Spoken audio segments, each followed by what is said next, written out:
Salut tout le monde, c'est Romain de la chaîne Tech News et Test. Comme vous l'avez vu hier sur Snapchat, je l'avais annoncé en vidéo, on découvre aujourd'hui le microphone, j'ai envie de dire de youtubeur, de débutant, de vidéaste, de ce que vous voulez, passionné de radio, parce que c'est le petit truc qui coûte pas extrêmement cher et qui est d'hyper bonne qualité, le Bird UM1, et je me suis dit pourquoi pas le découvrir avec vous, c'était l'occasion. Il coûte une soixantaine d'euros, il se présente ainsi, petite boîte plutôt simpliste, encore une fois en carton, et à l'intérieur en revanche on va déjà retrouver pas mal d'accessoires.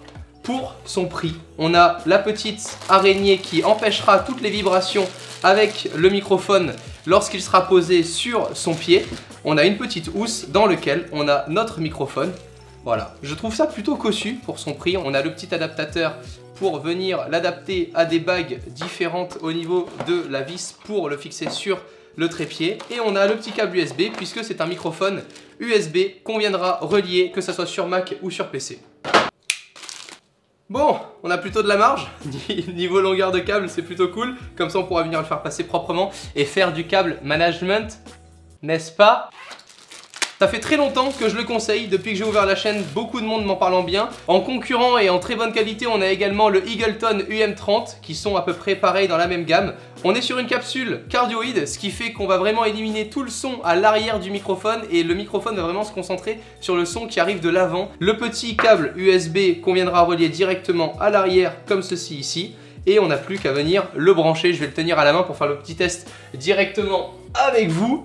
Boum, donc là je suis sous Mac OS pour le tester. J'ai mis simplement QuickTime, hein, donc le logiciel de base. Je viens le brancher, il va être détecté automatiquement, il n'y a pas besoin de driver.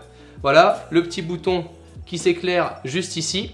Je relance mon logiciel pour qu'il le détecte. QuickTime, je peux sélectionner mon Bird UM1. Et à présent, je parle avec le microphone à la main. Ça vous donne une petite idée au niveau de la prise de son. J'étais sur un micro Canon jusqu'à présent dans la vidéo, c'est le micro Rode. Et à présent, je suis sur le Bird UM1. On a quand même environ 100-150 euros de différence entre les deux. Donc on n'est pas sur de la même utilisation. Là, c'est vraiment sur de la voix off. Si je m'approche comme ça et que je parle avec une voix grave, en général, voilà, on a toutes les sonorités qui sont vachement bien retransmises. Et vous allez pouvoir voir, par exemple, que si je continue de parler tout en étant autour du microphone sans bouger le microphone, ben forcément vous m'entendez beaucoup moins bien que si je parle devant comme ceci, puisque son but c'est de capter uniquement l'audio qui arrive de devant. C'était tout pour ce petit test, j'ai plus qu'à l'arrêter. Vaut mieux pour l'enregistrer correctement et je vais l'écouter en direct. Le microphone à la main, ça vous donne une petite idée au niveau de la prise de son. On a pas mal de pop, il faut mettre un filtre anti-pop avec ce genre de microphone, j'ai oublié de vous le préciser, je vous laisse de toute façon dans la description en plus du lien du produit. Le filtre anti-pop, ça évitera quand vous faites les pulls, les cheux, etc. que ça explose au micro et que ça fasse mal aux petites oreilles, et ainsi que le pied de table qui n'est pas fourni avec. Là on en a pour 55 ou 60 euros, souvent il est en réduction, je crois que pendant le Cyber Monday il est à 45 euros, donc il se trouve vraiment pas très cher, et au niveau de l'investissement et rapport qualité-prix, c'est ce que je, enfin pour moi c'est vraiment ce que je conseille H24 aujourd'hui, avant que vous soyez sûr d'investir dans un microphone un peu plus gros. Aujourd'hui pour les vidéos j'ai le Shure PG27 qui est juste à l'arrière et que je conseille également, mais qui est un peu plus cher, il est dans les 130-140 euros, mais très sympa aussi. Le fait est qu'en fait sur d'autres microphones on va pouvoir avoir des options comme la prise audio pour s'entendre directement via le microphone qui aura lui-même une carte son intégrée, le gain qu'on va pouvoir régler, le gain audio pour s'entendre et du coup pour vraiment régler le gain qu'on entend en direct en parlant. Il y a plein de petites options comme ça qui font la différence de prix,